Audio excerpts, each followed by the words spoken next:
Le retour des stars du Paris Saint-Germain aura coûté cher au Paris FC, victoire 2-1 pour le champion d'Europe. Le PSG reste collé à Lens, mais de son côté, le Paris FC flirte plus que jamais avec la zone rouge de relégation. Voici les compositions qui étaient alignées.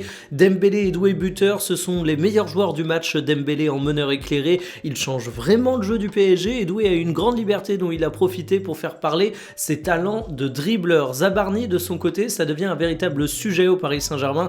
On sait qu'il a besoin d'un temps d'adaptation, mais les matchs frustrants de sa part s'accumulent.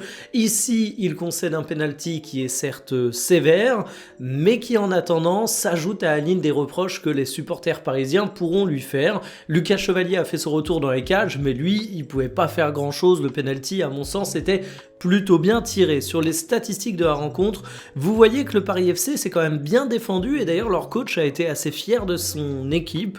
Ils n'ont pas pris de valise, ils avaient énormément d'absents et on se rend compte que ce Paris FC il a déjà des manques, notamment dans la partie offensive. On attend pas mal du mercato hivernal pour corriger ça. Donc évidemment, avec les absents de la CAN, avec les joueurs qui ont des soucis physiques, tu pouvais pas attendre de miracle. Donc je trouve que la prestation a été plutôt digne pour le PFC.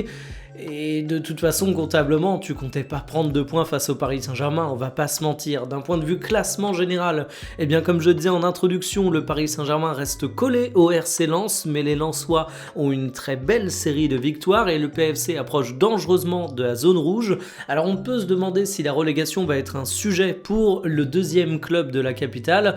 À mon sens, ils ont un énorme avantage par rapport à tous les concurrents.